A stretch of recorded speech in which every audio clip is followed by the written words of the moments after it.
we don't get it, because we can actually probably upload this one to the podcasts. Oh So, yeah. Yeah, I can strip yeah, I'm it gonna out and then adjust I'll post your it up to YouTube as well, probably. yeah, I'm gonna adjust your video a little bit. It's just a little All right. off. Anyways, so yeah, how you been doing? Doing good. Doing good. That's good. There we go, Danny. Sorry guys, I'm just messing with Danny's video so he's a little bit more in frame is all. God, I hate OBS's adjustment controls. They're actual garbage. Sometimes like it likes to snap. There we go. All right, now we're actually here, and Josh is dead, so it's black. I could put rip there, but I'm way too lazy to do that. So, Blackout anyways, Wednesday. and black. There you go. Did you post it in live stream? So we're good. We're Yeah, I good. did. Cool. Awesome. Anyways, this is our first podcast in like how long has it been? Archive. Well, Let's you kind see. of came on like 2 weeks Well, ago. yeah, but when's the Like that last was at time the we've end, actually but uploaded something? April 22nd, I believe. Yeah, 27th, April 27th. Yeah, I was considering taking the little tidbit we did 2 weeks ago and getting it posted up. But I just haven't bothered to go through yet. Yeah, sorry guys, we've been. I mean, honestly, I don't have much of an excuse, but Josh holds this podcast together. What can I say? Um, anyways, yeah, we're gonna try to. We'll do this two people for now. I don't know how long Danny can stick around. Might be a short one. Yeah, Um, I'll try to hang in there for at least until 11. yeah, we'll try to We'll hit an see. hour. I gotta go Uh, pay taxes later. ugh, gross. But yeah, what have you been up to since we last? I guess this will be the first podcast since April. So, what have you been up Yeah, to? well, I guess in the past couple weeks, I've been really going hard at preparing the sync and QFrequency Rev 2 PCB Yeah, and plate releases. So, it was last Wednesday because I tried to do like a live release stream, yeah. but Twitch was actually Twitch was like bugged out, so it wouldn't let you start a stream right when I was trying to release. That was like around Oh noon. yeah, I remember that. I remember that. You sent me something. So yeah, it was only like 10 minutes later where I got to go on, and I spent like maybe about 30 minutes doing customer service and online and talking about things. But yeah, so I released like 180 units of the sync PCB. So that's, for those you unfamiliar, it's split staggered and it's got the F row on there. Yeah, So yeah, I saw that. It's very. People like those split staggered boards. It yeah, seems. I mean it's Recently. sold out in 2 days, so not too bad. Damn. How many units? That's 180. that's not bad for 2 days Yeah. for sure. And that's you're doing all on component crap now, right? Yeah. Yeah. Yep. So let's Oh, see. that Oh makes yeah, I sense. got one right here. There we go. Nice. You can Nice. break that off if we want to. So Yeah. So both sides have a controller, right? Because it's split, so it has to. yeah. You're just doing So it that way. Yeah. I did a QFP on this side. Other side is QFN. Why? Well, because the other one. Well, okay. First of all, I adapted it from the QFrequency But Rev 2 what? that I did. But like, think of the bomb, man. You're halving your quantity per chip. It's I terrible. think I don't know. I guess it's I do enough quantity where it doesn't I mean, the matter. Omegas are. You don't get much of a break after a couple hundred, honestly. Yeah. With the Elite C, ordering thousands, you see maybe a 10-cent difference, which makes a big difference if you're ordering 5,000, 10,000 at a time, sure. But if you're only ordering a couple hundred, it's not even. Doesn't even matter really, and it doesn't change the final price to the customer at all. Yeah. 10 Very, cents. very minute in the end. Exactly. Which actually it was interesting because I'm doing the ARM Elite C, right? I'm working on that, aka basically a Proton C, for all intents Let's and see with purposes. the F072. F072 and an EEPROM chip because EEPROM chips are cool. But I'm curious to see how that plays out. Yeah, yeah, because the price isn't as low as I guess I expected, but I'm not surprised at the same time because you save like $1.50 for the chip because the STM. I'm so sorry, my window's open today because it's hot here. And so we live on a main road and near a highway, and also the firehouse is like 3 blocks away. So like whenever they leave, they Uh, always go this way. yeah, I live like a block away from the firehouse. Yeah, it doesn't bother me. Like I'm completely don't give a crap. But yeah, when I'm on video conference or something, I have to remember to close my damn window. But anyways, yeah, because the STM chip is cheaper by like $1.50, but everything else is the same price. And also there's an EEPROM chip which adds money, right? And then also the PCB is slightly longer, so it's a couple cents more. Right. So right. it's still cheaper, and the final retail price, like MSRP, will be cheaper than the Elite C, but maybe not by as much as people are hoping. I don't know. We gotta keep it profitable for vendors who will actually carry it. Yeah. It will. I can say it will be competitive with the Proton C. We're gonna obviously, but it's a different chip. It's got basically the same capabilities as the Proton C. EEPROM chip instead of a speaker. Yeah, and I've been using it on basically all my new boards that are not split. Yeah, so, it's F072. It's a good chip. Easy to work with. I got something around there. It's cheaper than the F303 that the Proton C uses by a teensy bit. And you don't need the big thing is you don't need a crystal, which is awesome. Yep. And you don't need resistors on the USB data lines, which is super interesting. You do on the F303, and I'm not sure if the Proton C does. One right here. Yeah, there Let's it see. is. Focus, please. Focus. Yeah, so you're using the QFP package. Yep. I'm a sucker for QFN. Yeah. Did you find? Oh wait, you use QFP in the end, right? No, I want QFN. Oh, okay. Yeah. Let me pull up the render. Where's my render? I sent a picture to you. So I sent it to someone else today. Who did I send it to? Oh, I put it in general. So I'm trying to find it without having to like search through a million things to find the damn picture. Where is it? There it is. There's a picture. You're not gonna be able to see it, Danny. Here, I'll just copy the link and paste it in chat. There, and I'll put it up on my. Oh, I can't. Oh, I can put it up on the stream's webcam. There. That's gonna look really weird. I apologize. You're gonna see my Amazon purchase histories for a second. Sorry, I only have 2 monitors today, but let's see if I can get this centered in frame properly. Small. There you go. You can kind of see it. There. My webcam. Just click the link, people. I don't have the scene set up properly to swap back and forth. But yeah, so it's a bit longer, and I went to QFN because I like QFN. It's a bit easier to route, honestly. It's kind of strange. I can't go under the chip because it's big ground pour under there. Right. So you do get a few issues there. But in the end, I actually did streams. There's a stream series on that Canadian one. They might be gone by now because they were only Twitch bots. Someone might have downloaded them. Actually, I should check.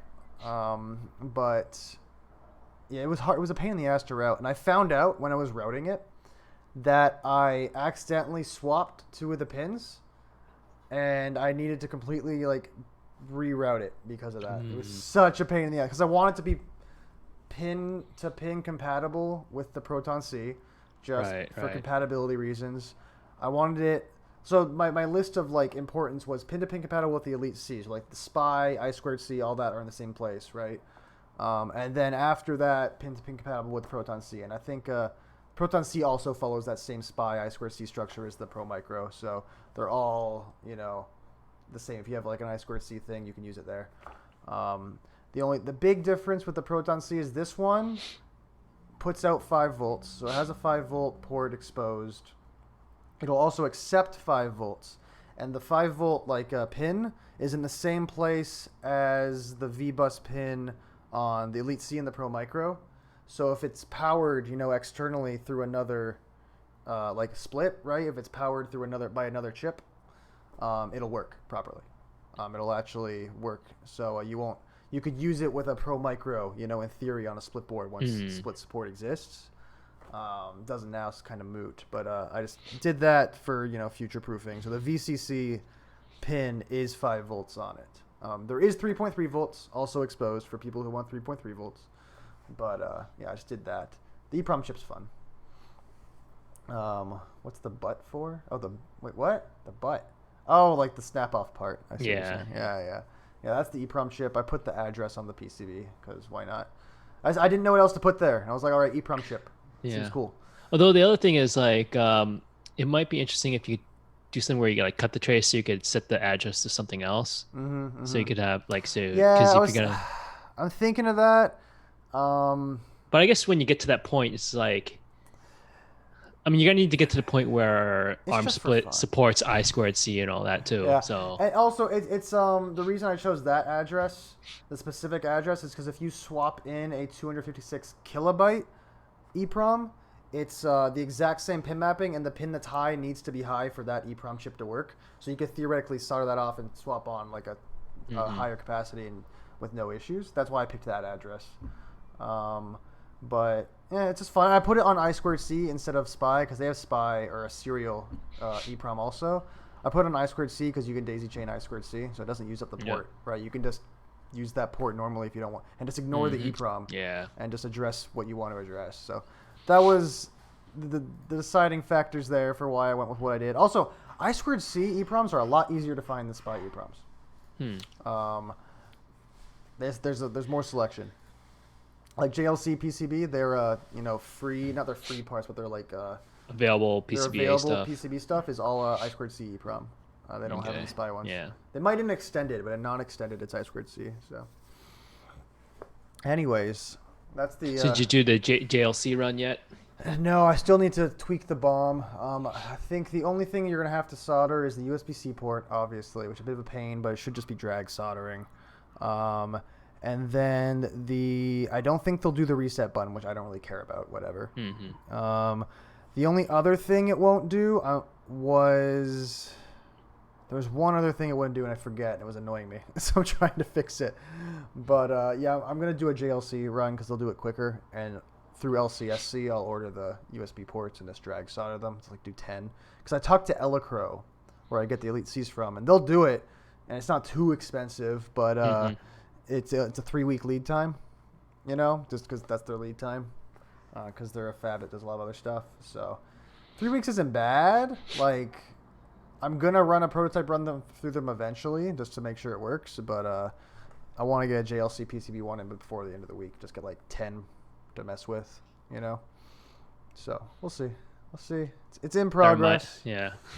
It's in progress. Elite C is also still available. Someone said in chat earlier, in Discord chat, that they couldn't find Elite Cs. Well, they're all in stock now, I promise. All the vendors a while. Should be in stock for a while. Yeah, all the vendors have stocked up. Danny's got a ton. If you can't find it, look at Danny's store. I'll tell you right now because he'll probably have some left. Funny enough, I sold out of all my stock. I have to do another fab All the order. extras. Yeah, all the extras are gone. So everyone's stocked up. There's a lot of Elite Cs out there right now. We have UK has them. Canada is gonna have them if they don't yet. US obviously there's a few vendors. Actually, a vendor in Australia picked them up. The guy who does the board, he bought a couple. Oh, Don. So he's not a vendor. Yeah, Well, he's not a vendor, I told Don to someone, talk to you. Yeah. Yeah, he picked up enough. I think he's gonna distribute, try to sell them locally or something. Yeah, that's so what he if you're usually in Australia, bother that guy. He's got some. Flaread. Take to Don. Germany. Throughout the EU, there's a few places that have them. And then also one vendor in Portugal just bought some. Although that one was weird because they have insane import fees. So I don't know if they're going to continue to carry them because it was an 80% import tax. Wow. Yeah, and I don't think there's nothing I can do. So I don't know. Should have proxied it through some other country in the EU. They can proxy it. I'm not dealing with that. Yeah. But it's just that they might not continue to carry it. But either way. What I'm trying to say is lots of vendors have them at this point. It's actually quite a few. I've had to actually make a spreadsheet to track who has all the damn Elite Cs at this point. But yeah, the big ones are MechBoards UK if you're in UK, Kibayo and Novel Keys if you're in the US, and that board dude in Australia if you're in Australia. But and if you have a local vendor that's not carrying them, tell them to bother me because. We don't have them now, but I should have stock at the end of the month.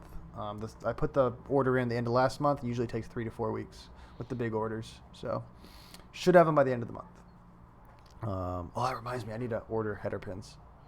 I always forget because they're packed with header pins, unlike the Proton C. Ooh, sorry. They're packed with header pins, and I need to remember to order them separately because Electro. I'm sure they do it for me, but I have such a good Yeah. price. Oh, Like okay. I get a really like for 5,000 of the long ones and 2,500 of the short header pins. It's like $120. It's like nothing, you know. Mm-hmm. And I think Electro wanted to do it. And it was like double, which isn't a lot, but also it takes me.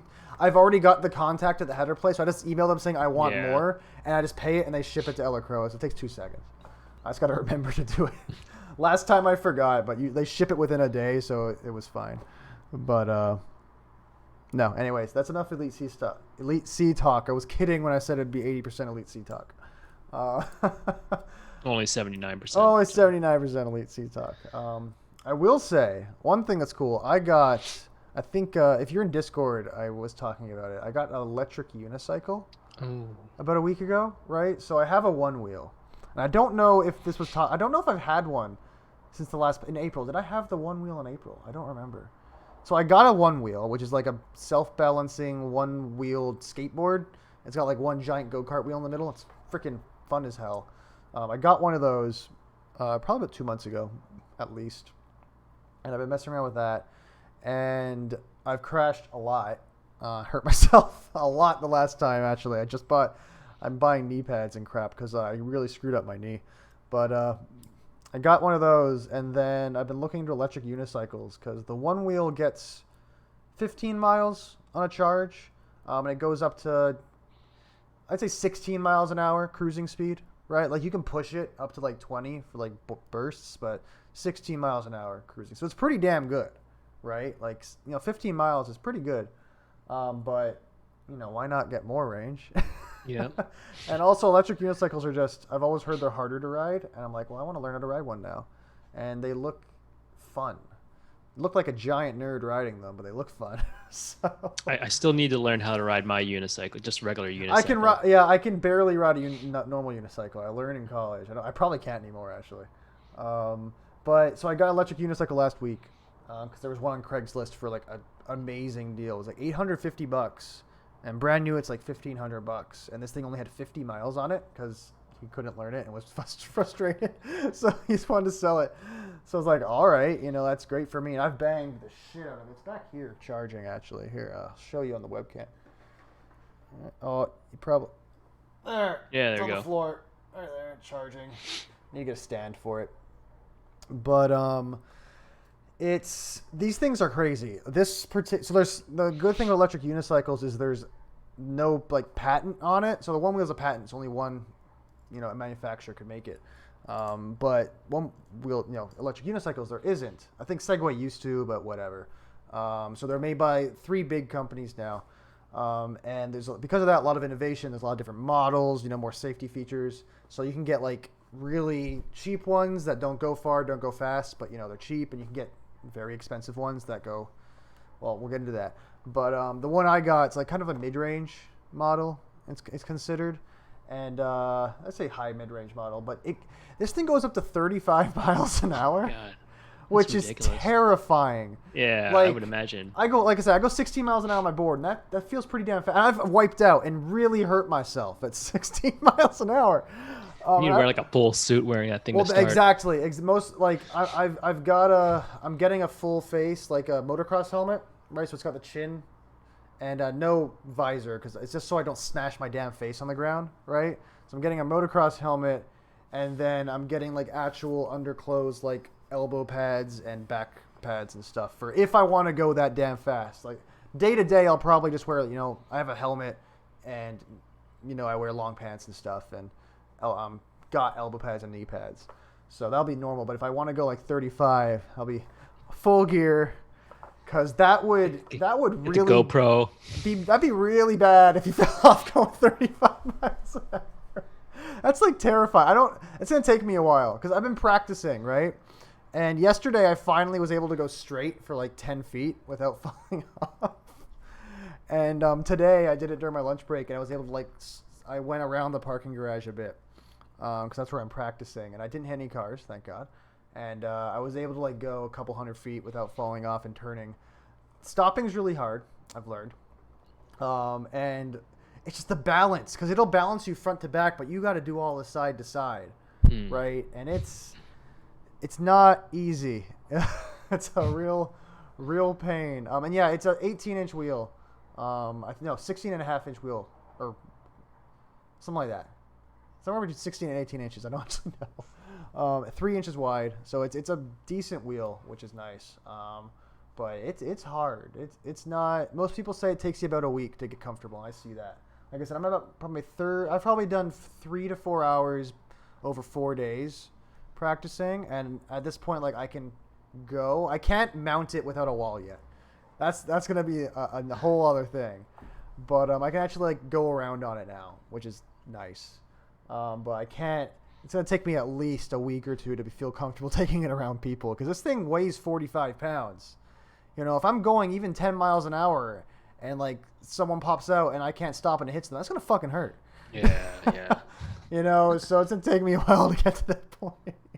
But it's fun. It's really fun when you actually get going on it, and I could see it being very dangerous. So if I'm not here in like 2 months and I'm in the hospital, that's why. I told my wife not, because you can set, it'll like tilt back if you go over its max speed or like max current draw. Kind of like a Segway, yeah. Yeah, so you can set where it'll do that. So I have it set to 10 miles an hour right now, right? I'm like, don't let me go 10 miles an hour. I told my wife, before I turn that off, make sure I get like the full face helmet and stuff. Because right now I just have like a normal bike helmet, which is great. It's pretty good. But if you fall on your face, you could still, break your teeth. So I'm going to get an actual helmet and actual like elbow and knee pads. Because, safety first, guys. That's, if you want to not die, even then, if you just want to not be in immense amounts of pain, wear safety gear. But anyways, that's the electric unicycle talk. It's fun. His safety's not trying in the first place. Yeah, but it's fun. It's fun. I'm very enamored by like micro mobility stuff. Like the small electric vehicles, like the electric unicycles, electric skateboards. All that stuff. It's really interesting. Especially because the speed of development in that sector right now is crazy. Like it's just like jump after jump. Like the electric unicycles just like 2-3 years ago were nothing like they are today. Like there's one coming out. Like it's releasing in a few weeks, I think. It's the most expensive one I've seen. It's $3,000, right? Weighs like 70 pounds, I think. I might be over exaggerating, but it weighs a lot. It weighs more than mine. It has, I think, 70 miles of range, and it'll go up to 45 miles an hour. Like, that's basically a motorcycle almost. Like, you can ride on anything that's not the highway at that point. Yeah, exactly. So, that's just terrifying. But it's crazy, like, just how quickly that sector's evolving. And it's also sad because you look at the One Wheel, right, which has been around for a long time, since I've been in college, so at least 5 years.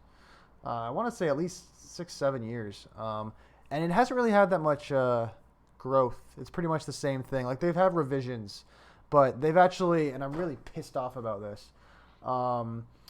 Their most recent like hardware revision, like it's the same. It's like the Switch has hardware revisions. It's the same board, the XR, but they've done hardware revisions, and they're doing what like BMW does, where if a part breaks, you have to replace it with like a serialized part.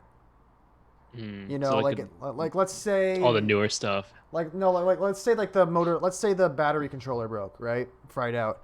If you don't you can't just grab one from a salvaged board. They have to it has to be one that's paired with that controller. Like BMW does it with car parts, or like if it's not the right serial number or like ID, it won't work.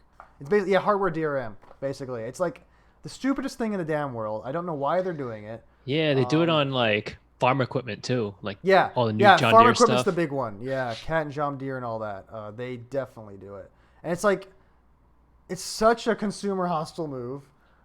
They have a really big user base who likes to modify, add external batteries, fix them, and they don't have. Another thing is they don't have third-party repair shops. It's just them, and they're known to be slow as hell, and they've been getting worse. So it's like the older hardware. So I have one of the older hardware models. It's still, you can swap crap around. You can mod it, which is great. But they're pivoting to that strategy, and people are rightly upset. You know, I'm glad I wouldn't buy one if I knew it had that, because I like being able to fix my stuff. Yeah. You know. Of course. Like, that's one cool thing about electric unicycles. They're pretty bog standard. Like it's a shell that goes around the wheel. One side's got a bunch of batteries in it. The other side's got some more batteries and the controller in it. And it's all like most of them are like standard connectors and stuff. You know, battery breaks. Build another battery pack. Buy another battery pack. Pop. It's like XR90 connectors. They're pretty standard. You can buy replacement parts for all the wheels. You know, it's pretty. It's a lot nicer, a lot more consumer friendly, I guess is the word. So just annoying, you know, because seeing a company that makes a really cool product just slowly driving into the ground because of anti-consumer policies. And, you know, a quick aside, Apple does it too, but they're big enough they can get away with it, right? They're not going to lose billions of dollars because you can't repair your iPhone, because guess what? You haven't been able to repair your iPhone for years. And they have third-party repair shops at least. We'll say they at least have third party. Louis Rossmann. Louis Rossmann, and they also there's also Louis Rossmann. So that's just hardware DRM is a bitch. I don't think even Apple's gotten to hardware DRM yet. Yeah, not yet. Like if your USB-C port breaks, you can still you have to solder it, but you can still like replace the USB-C port. So that's just annoying. Although I guess with Apple, since they're going to like the ARM chips, they're you're not now going to doing build your in-house ARM, Hackintosh right? in the future. Yeah, although they're doing in-house fab, right? Like they have their own not microcontroller, CPU fab now.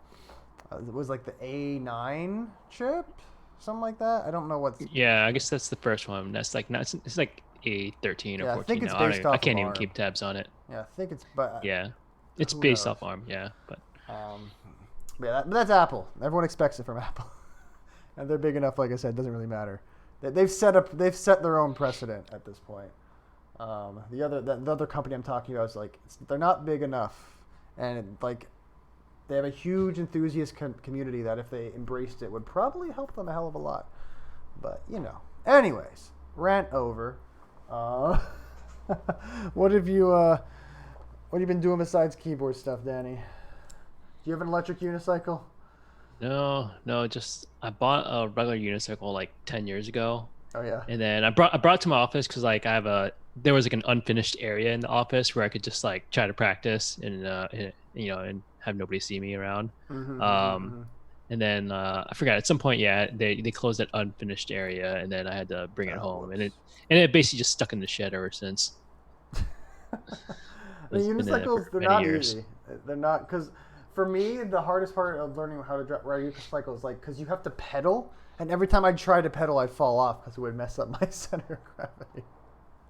That was always the hardest part for me. I probably couldn't ride one anymore. Yeah, I would do it like after hours in the hallway where I could just put both my hands on the walls to try to balance. When I was learning the electric unicycle, this would probably translate to normal unicycles. One of the best ways of learning apparently is to get a shopping cart. You know, so you can hold on to it in front of you. Oh, yeah. I don't have one, so I couldn't like I'm not anywhere near. I'm downtown in the city. There's no like Walmarts with giant parking lots here. But I imagine with a normal unicycle you probably do that too. You just get a shopping cart and you just push it, because that way like if you fall, you can't fall forward as easily, right? But you can still move forward because you have a shopping cart. I don't know. Yeah, I guess that would help you with like figuring out the whole pedal back and forth thing. Yeah, exactly. So that's neat tip. If anyone here is getting electric steal a shopping unicycle, cart. Just go to a Walmart and steal one of their shopping carts for a bit and practice in the parking lot. But unicycles are interesting. My dad, I remember when I was a kid, he had one, but like he had one with like special pedal, like they were like blue aluminum pedals, like they were fancy. I don't know why he had it. Looking back, it's like BMX unicycle. Well, that's the thing. So he did downhill mountain biking. Like that shit's terrifying. If you've ever looked at if you ever seen downhill mountain biking or seen videos, it's fucking terrifying. They're like, going downhill. I mean, I've just done like regular mountain biking before, and that's like crazy itself. It's like you're going as fast as you can down a mountain with rocks and trees and all this, and that's dangerous. But he did that as not as a kid, but like as a young adult with my uncle. And I'm assuming at some point that's how he got the unicycle, because I remember the unicycle had a mountain bike tire. So that was wild. I could never do downhill mountain. That is one thing that like that scares me. I've done normal mountain biking, like on semi-flat trails with like ups and downs, but not like go over a log or two. Not literally down a mountain. So I don't think I could do that. I would definitely break something. Like, I mean, I've done skiing like through the trees and stuff, like where it's different. like super dense, but that's like you can just stop whenever you want to. Exactly. You don't have to like you're not trying to go as fast as possible. Yeah, it's not a race, right? No, and speaking of skiing, I missed this season because I was busy doing other stuff. Apparently there's a lot of snowboarding and skiing up here, which I guess makes sense. We're in the West Coast. We got lots of mountains, so I want to try snowboarding because I've done skiing before in the past. I was in Boy Scouts. I wouldn't say I got good at it. I was able to go down black diamonds, but not safely. And I probably don't remember any of it anyways, but I want to learn snowboarding, I think, because, it seems fun. Why not? I've got all my coworkers do it, because, again, Pacific Northwest, like half the people here ski or snowboard, so. Yeah, I do the blades, actually. The blade? Like, yeah. I remember, like, I was about to, like, learn how to go snowboarding, and then, like, my dad just, like, one day he just bought home, like, a pair of the ski boards, or I don't know what they call them, or ski boards, snow blades. They have like various names for it, but yeah, that's what I usually go use when I go skiing now. They're fun. Have you ever? Those are like the little, like like this long, right? Yeah, I think the ones I have are about 100 centimeters long. I think they make them like they usually go between like 90 to about maybe like 110 centimeters. Okay, so. Like, you don't need poles for those then? Yeah, I don't use poles for them. Basically, in the binding, it's not like regular ski bindings. It's just like you strap them onto your feet, basically. Oh, interesting. So, well, actually, they will. Yeah, they will pop off. Like, but you what I do is like I wear a strap around my calf for each ski. So like if I fall and they come off, then they're just like attached to my leg still. Oh, okay, interesting. I've seen I don't have people, to like run down and grab them. I remember seeing people with those the last time, which was a few years ago. I went skiing, but yeah, I don't know. It seems like living in Washington, I should learn how to snowboard or ski or something, because the winters suck here. Not in the sense that they're cold, because they're not that cold, but like they're just gray, and it gets dark super early. So it's like you gotta do something. You gotta do something fun. But we'll see. I'll update you this winter. What's this? But have you dodged drongos? I don't know what that means, man. Is that an Australian word, drongo? Yeah, it sounds like an Australian word. Tay's just asking me, Mendez. Let's see, what's drongo? What is a drongo, and what's Alice Springs? Alice Springs. That's where I'd gone to when I went to Australia for a month. Okay, so drongo is literally the outback. Okay, so I'm thinking it's either dingoes or kangaroos.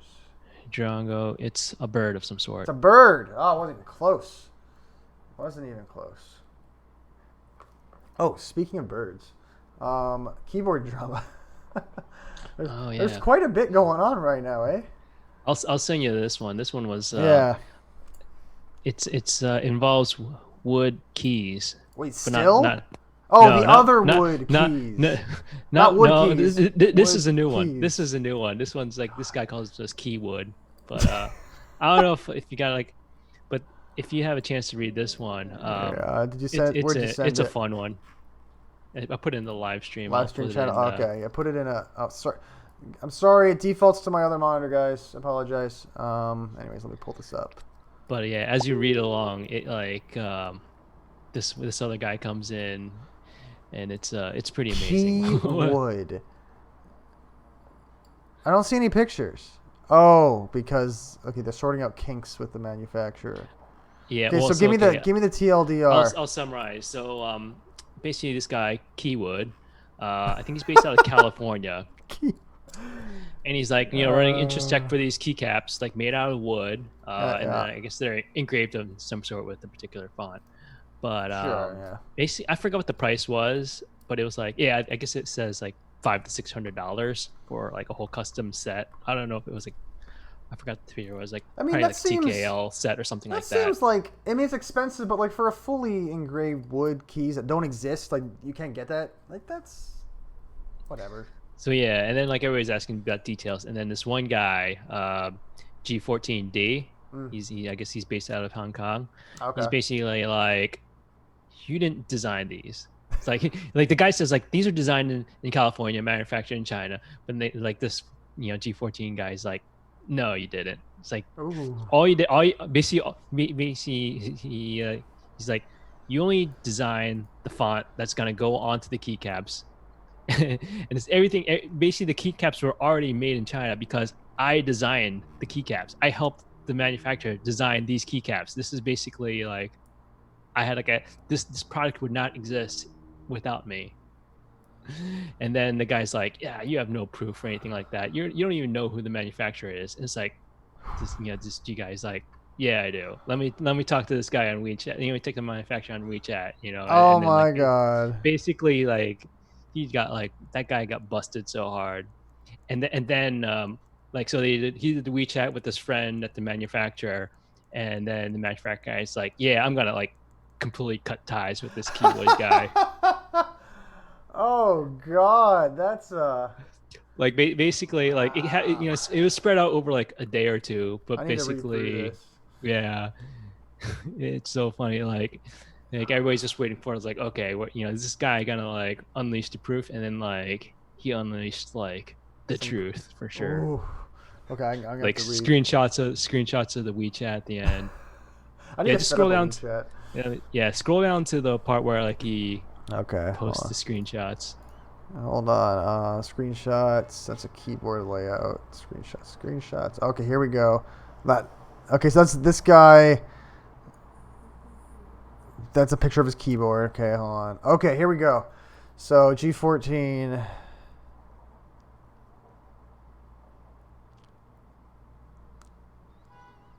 Shitty taste in naming. Wood key. Again, could have chose a better name considering Wood Keys is like a known scammer at this point. But I guess it was apt, right? Partnership will be terminated. Oh my god. And oh yeah, and the killer now is like, okay, now the G14 guy, he's like, all right, I'm gonna work with the manufacturer. We're gonna release this ourselves. We're gonna get that productized because I think Oh, and they got the chat. The manufacturer sent them the screenshot between him and. Oh, that's funny. Would you? so Oh wow. now they're gonna run it themselves as opposed to through this Keywood guy. Wow. I mean that cool. It's still running. That's cool, and like the actual creator is getting credit for it. That's great. I guess lesson: don't trust anyone whose name is Keywood or Wood Keys or any combination of those Anything words. wood in general. Anything wood in general. Or Wood is Centrac. like Never trust a bad Centrac. Gotta do my daily Centrac. Sorry, my head is PSA. itchy. PSA. Don't deal with Centrac, guys. Buy from your friendly neighborhood keyboard vendor, like Kibio or Space Cat. Space Cat's still up, by the way. Josh is not dead. He's still taking orders, as far as I know. As far as I know, he's still shipping them. Yeah, I think so. And then he's like, if you really need to talk to him, just ping him on Twitter. I think I think he's active on Twitter. Kinda Or active on there a little bit. Instagram a little bit. But or just probably contact him through Space Cat. Probably get back to you. But he's not dead. I can say that. I talked to him like 2 days ago. I texted him, and he's just moving. Long move, but sometimes it be that way. I get it.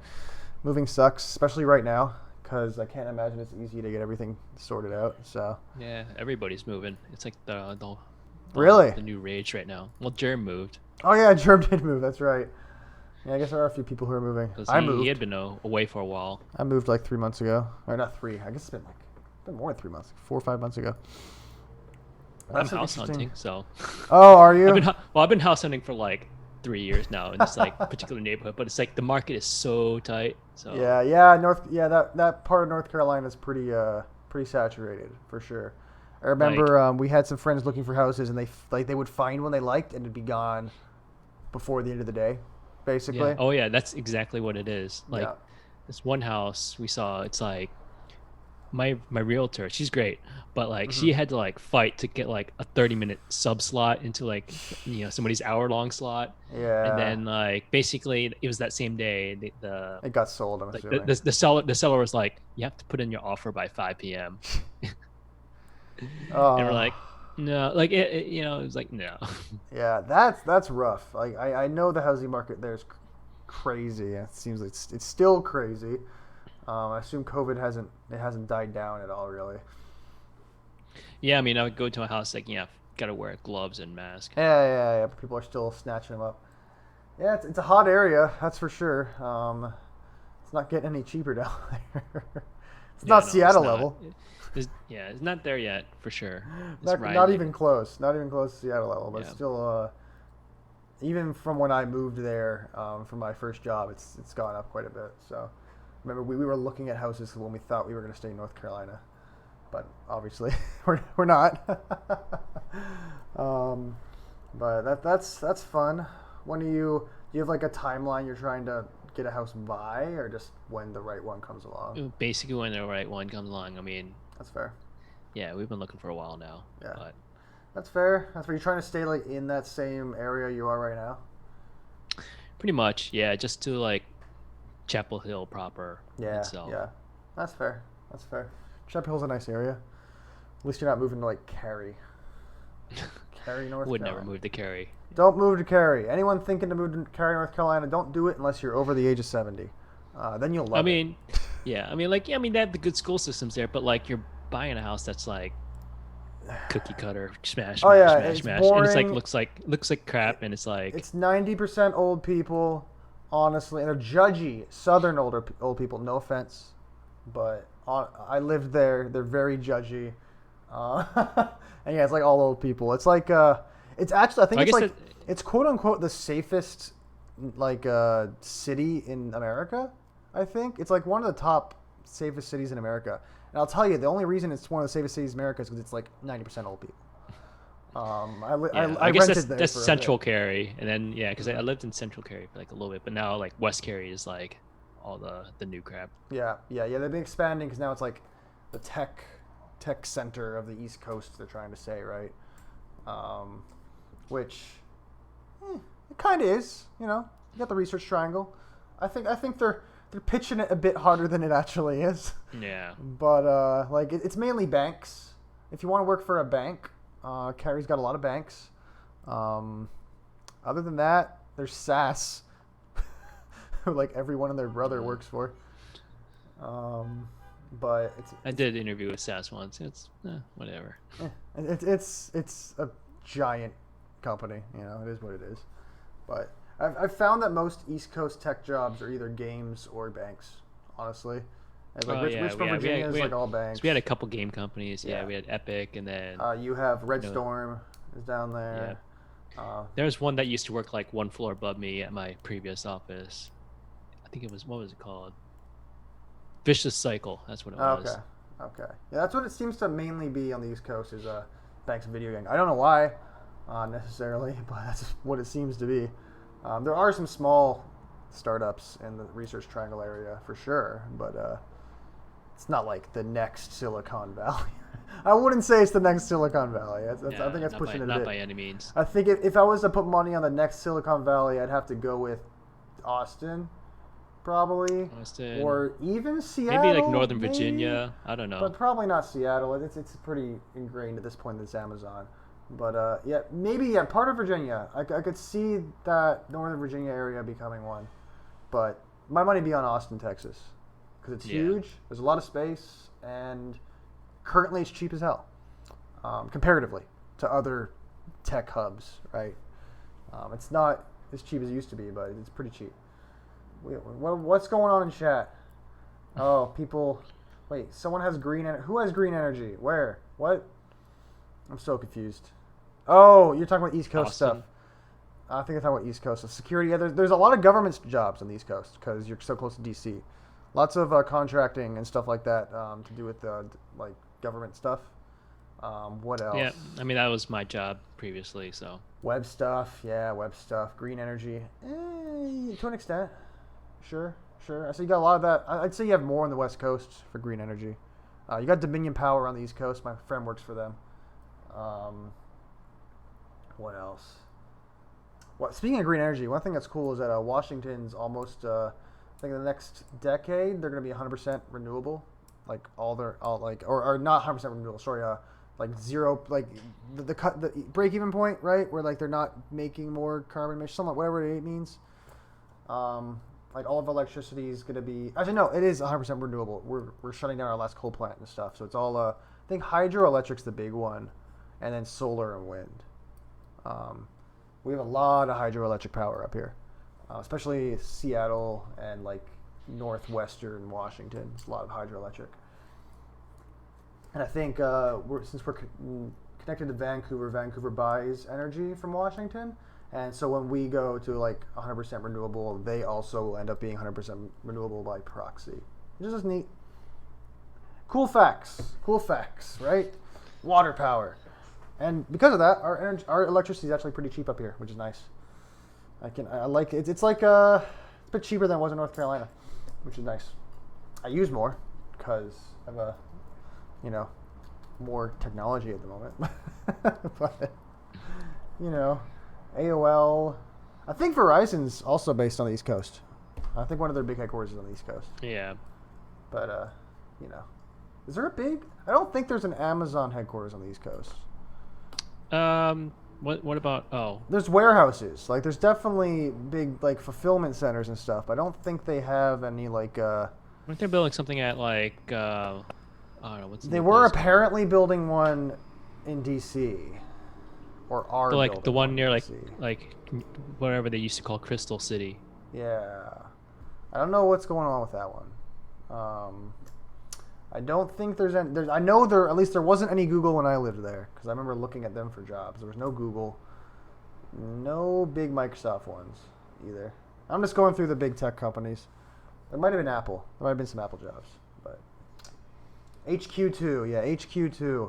I don't know what's going on with that. I should. I work at Amazon. Oh, You'd think I'd National know. Landing. That's what I was. Yeah, thinking National Landing. HQ2. I wonder. Are they still doing that? I don't know. I guess they must have paused it because of COVID, at least. But I will say, Seattle is basically Amazon's city at this point. It's quite insane how many buildings Amazon owns in Seattle. It's like you look down the street and over half of them are owned by Amazon in some form. So, is what it is. Some people aren't happy about it. Some people don't care. Some people think it's great. I'm not going to say my position because I enjoy working. So I enjoy having a job. So we'll wait until I get a new job. Hi, Jeff. Hi, Jeff. You're great. Love working for Amazon.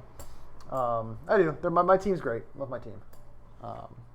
But anyways, off of Amazon and tech cities and all that crap, I don't know. We talked about keyboards a little bit, right?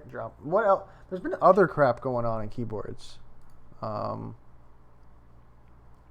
What else do I got? You posted like something. There was we were talking about something in a. Oh, let me General. see what else. Let me find out. I got another link to something.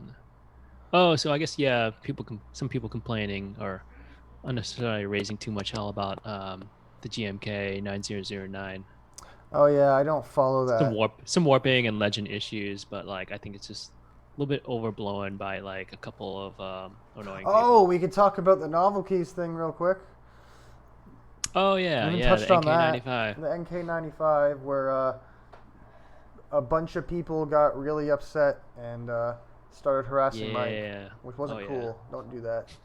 If you did that, you're an asshole. Sorry. Actually, not sorry. If you did that, you're an asshole. Don't harass vendors because you didn't get what you want. And they're just gonna ghost you in the future or Yeah, ban you Mike's a from great whatever. guy. He's doing. I've met him, and I've met the people that work for him, and it's a small team. does what he can.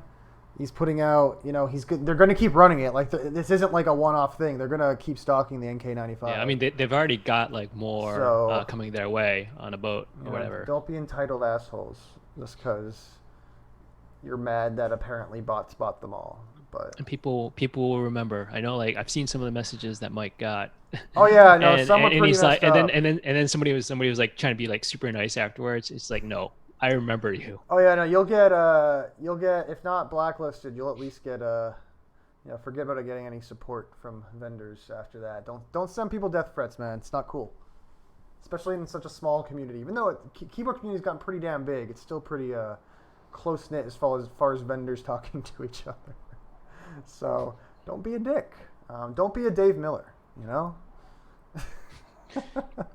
Speaking of, we in between today and like our previous podcast, he got banned from Mech Market. Wait, really? Did he? Yeah, That's great. because he scammed somebody. He Oh, yeah, he scammed scammed somebody the out of Alice, the the Alice, red right? Alice. Yeah. God, like why? Like this man, he was on MasterChef. He's got the money, right? I mean, he's a software engineer. Software engineer, like come on. I know the Alice is an expensive board, but then don't buy it. Didn't he make a post about Yes, like like spending having thousands 11K. of dollars on keyboards and like it was like one of those humble brag posts? Yes. I remember. Yeah, what a dick. I'm sorry. I'm not trying to be mean, but he stole an Alice from someone. He's a dick. If you don't want to be called a dick, don't steal things from people. Kibio overcharged me on an Elite C. Well, we can blast Kibio all we want. Shit store. Don't go there. we can just set MSRP higher for everybody Yeah, across yeah. the board. Elite C is now gonna be $32.99 thanks to Spooled 302. Actually, no, Spooled 302. It's gonna be $30.20 every time you buy an Elite C. You can thank again Spooled 302 for that. The Elite C is a good price. We haven't gotten I'm surprised I haven't gotten more flack over the price of it. I think in the beginning people were a bit annoyed how. I mean, pricey it I've seen was, some but chatter like about like, oh yeah, Elite C's overcharged, but like people you have a still buy problem the damn with thing. it, go run your own. Yeah, I mean it's not You like can it's go run anything your own. novel. It's not patented. Go make your own Elite C and sell it yourself. And then I saw somebody was like, And then I'll lower the why price. are they why are they on V4 at this point? Like like I would just get it done right in the V1. Well, like That's what I thought. that's Let what you me try. tell you. You try it. That's what I thought when I made the Elite C. I'm like, you know what? I'm just gonna have to make it. It's gonna be great. Then V1.1. I'm like, all right, that's the only change. Now we're up to V4, and I'm pretty sure I've got it locked in at this point. But that's one thing you don't learn until you've like run a design is that there's always problems. Not like killer issues. Like the Elite C V1 works, as a keyboard controller. Just there were small quirks with it, or like the diode didn't get soldered properly, or the V3 was you couldn't actually use an external USB port easily. So small changes. Like it never worked. I don't think I ever had a revision of Elite C that straight up didn't work. Yeah. I think the 3 because we hot fixed it with 3.1, but it still worked. It was just a weird little quirk we had with it. So it's not that easy, guys. It's not as easy as throwing stuff on a PCB and getting it made. Even if it's a proven design, like when I did the Elite C, the Mega onboard stuff was pretty proven. You can Google it. There's open source designs everywhere, but even then, you run into issues. So feel free. I'm not sending letters to people telling them not to make Elite Cs or clones thereof of. There have been a few. There's been the Goldfish. That's one I can think of off the top of my head. That was the open source one. That was the open source one that There's never turned out. Bitsy. The Bitsy, or Bitsy. They should have said Bitsy, but they didn't. It's like SY. Yeah. Come on. Okay. Yeah. Opportunity, guys. The Bitsy, and I think there was another one, but they've never really gained the traction. Which, again, I'm not stonewalling anybody. Wow, there goes another one. But the price is. It is what it is. Look at it this way: if you buy it, it won't break. So, And if it does, pretty much every vendor will replace it or something. Yeah, no, As long as the you vendors are didn't, pretty good about it. it's not your fault. Yeah. Let's just not. I've had a Like, few. don't give me something that's like completely soldered in and or burn completely pads chopped and, into pieces. But yeah, the Elite Cs, I have a few on personal board. That's what was wrong with the V1. That's what was wrong with the V1. The first prototypes before we started selling them was the USB port wasn't soldered on properly. I remember that. I still have a few of those PCBs. The USB-C port would like pivot on the back solder because the legs weren't soldered in completely. That never actually got released into production. I don't think that got fixed pretty quick. But actually, no, it did. It did. There were probably 100 of those out in the wild somewhere. But as of now, as of the V1 forward, these ports are like, they're on there. I've got a few. I've got one on my macro packs. I swapped it out. I have to put one on my wife's because the Pro Micro port snapped off, as they do. And now with the mid mount, like these things are, with the mid mount USB-C port, these things are solid. Like I cannot see this snapping off. yeah. Unless you really you have try. you have the 4 support legs on that. Yeah, the 4 support legs, and with the mid mount, it's like, it's in between the PCB. You're not going to get as much leverage, right? Like, it's freaking in there. And I've talked to the fab, and every time they make sure to solder those. So we've had issues in the past. So I will say the USB-C port will not break under normal use.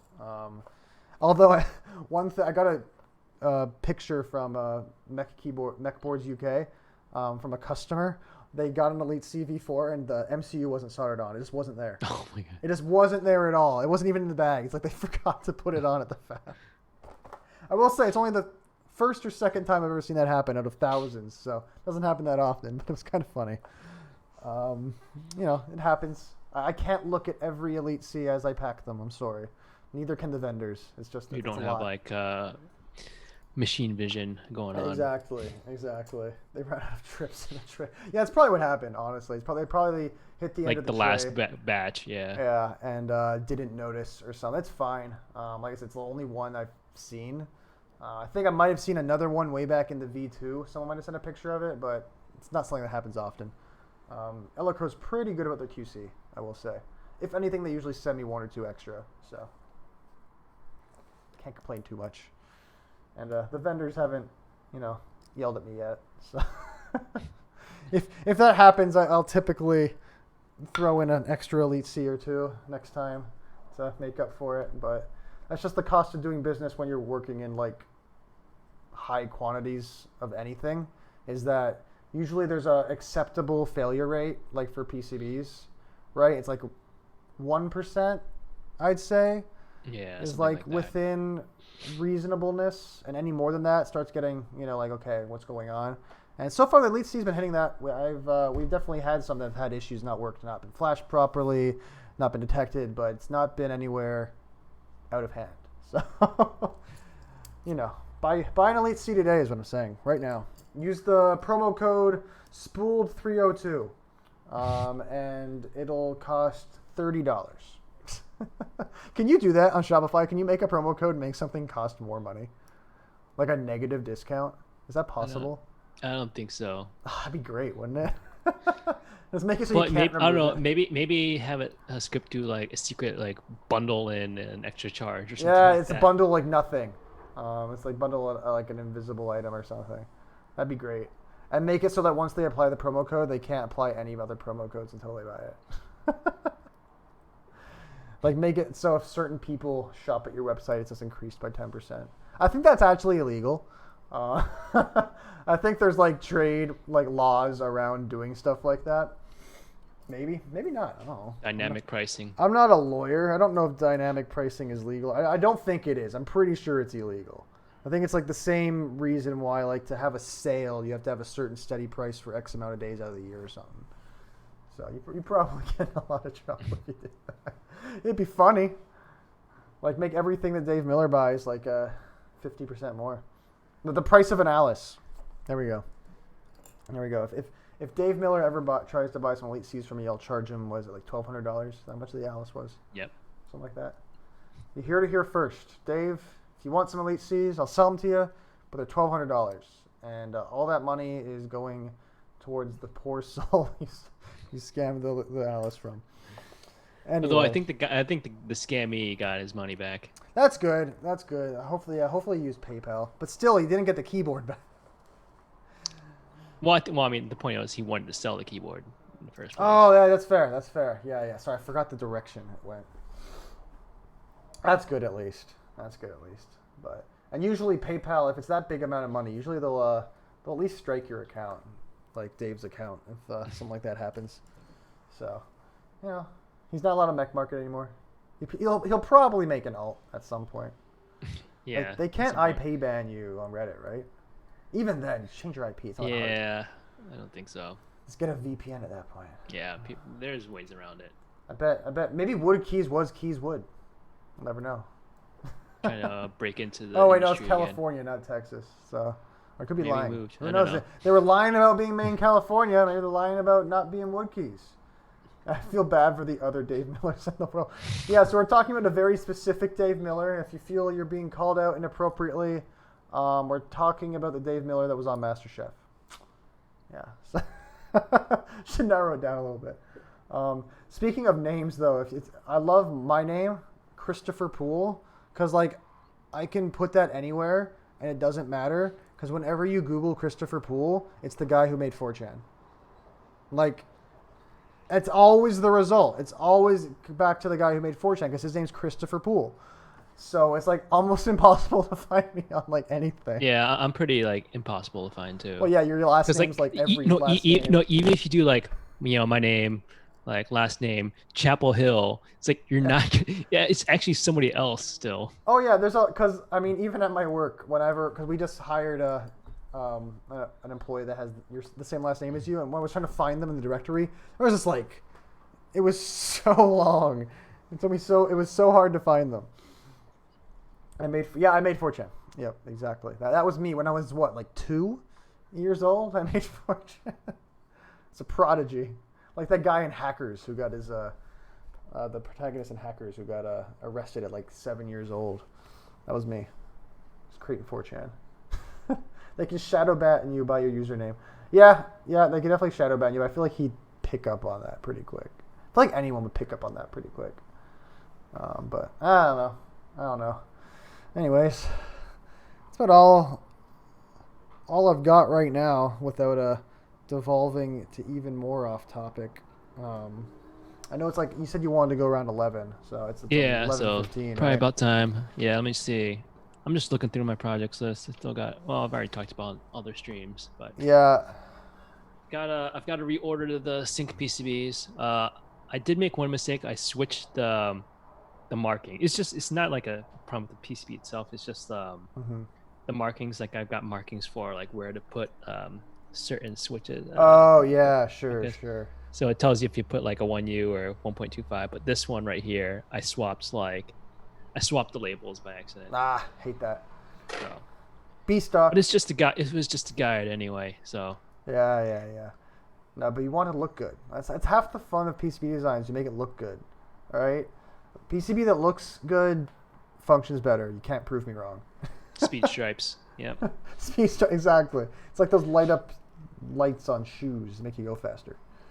But yeah, I don't have any updates either other than Elite Season stock pretty much everywhere. Again, if you have a local vendor that doesn't have it, ask them to bother me. We'll have plenty in stock soon. But yeah, they're in stock everywhere. The ARM version will be out eventually. Soon TM, probably a few months. All depends on how things go. Split. I have no control over split support. So when it does get released, don't bother me about split support. That's QMK. All right. It's stick this in your single board computer. It'll be meant for single keyboards. boards. If split support for ARM ever comes, it'll work in split boards, sure. But don't at me, bro. That's all. That's all I got. That's all I freaking sell is Elite C's. I need to make a website. It's like elitecs.com. Does that exist? Hold on. Somebody don't claim that. Somebody. It's got to exist because like it's such a short URL. All the short URLs are taken usually. Let's see, elitec.com. Elitec.com. It's not secure. I'm sure it's you a can. white, it looks like it's taken because it's not giving me a does not exist. .com is taken. It's not even a thing. It's not even like it's just a white page. Elite -C. I mean, you could probably get the hyphen one pretty easily. No, it's no. It's registered in 2020. Yeah, but it doesn't do anything. Like if you go on it, there's nothing there. It's a white page. Who registered it? Team is available. There we go. Did Josh register EliteC.com? Way back. That's before I even had the Elite. Let's see. Who's it say? Who's got it? It's from GoDaddy. It just says registered in 2020. Who uses GoDaddy? Oh wait, it is 2020. You're right. Yeah. I thought it was. I wonder who got it. That's funny. That wasn't even. That was February. Huh. If one of you bought Elite C, I don't care. So I was never going to buy it. But tell me, because that's funny. None of us are going to buy that. Yeah, I don't care if you bought it. Let's see. Created February 16. It's obfuscated. It's through GoDaddy somewhere. 7:11 a.m. UTC. 7:11 a.m. So what does that? Let's see. What does that translate to? Hold on. US We're doing time? sleuth stuff. Let's see. It's Eastern Standard Time. That would have been 3 a.m. Okay, so it wasn't someone in the U.S. then.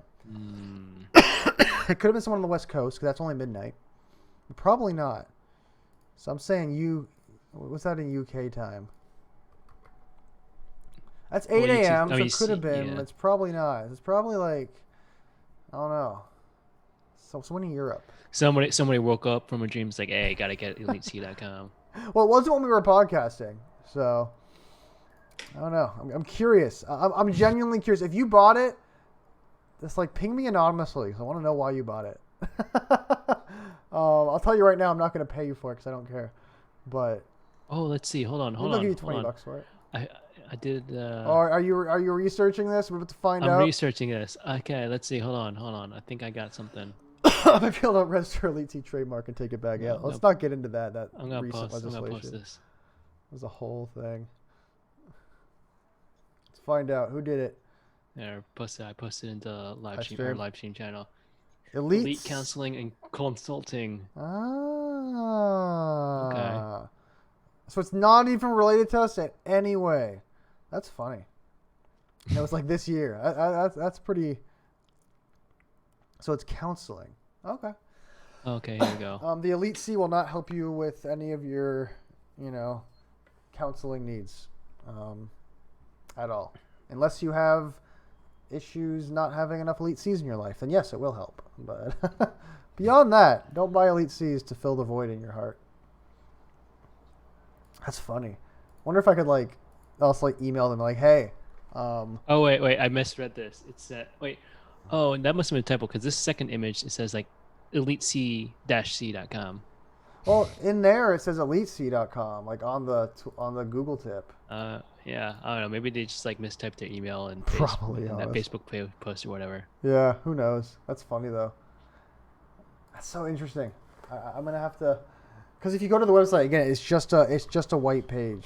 There's not even the GoDaddy placeholder. If I inspect Element, it's literally an empty HTML document with Google AdSense. It has Google AdSense. It says with full functionality, you need JavaScript. So it's got a CloudFront JavaScript. But that's all. There's literally nothing else on this page but Google AdSense. That's really weird. So someone's paying for hosting. Yep.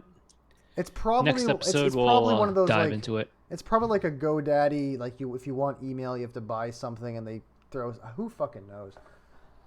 Who knows? But that's so weird. Running ads on a blank page. Hey, they got at least 2 clicks today because I went through it twice. So there you go. They're gonna see a tick of a penny for this month. They're what the hell? What happens? Quick, everyone to visit all from Twitch. Everyone visit EliteC.com just to mess with their AdSense. That is all. That's all I got. Anyways, thanks guys. This was again the first podcast in a very, very long time. We'll try to do these weekly again. Josh hopefully will be back in the next few weeks. We're probably going to move the time slot at some point. I know we've been saying that for a while, but we probably will. This one should be uploaded to our podcast stuff. Josh is the one who usually does all the podcast crap, so it might not go up right away, but I do have the recording, so it'll go up eventually. But Yeah, I'll probably just download the Twitch stream and then extract the audio and post it up. I'm not, and then I have access to the. Yeah, we have all the. I have the audio processing thing. Yeah, so someone will do it. Don't expect it quickly, but it'll be up eventually. But yeah, have a great day, night. I don't know, wherever the hell you are in the world. Night here, sun setting. But all right, see ya.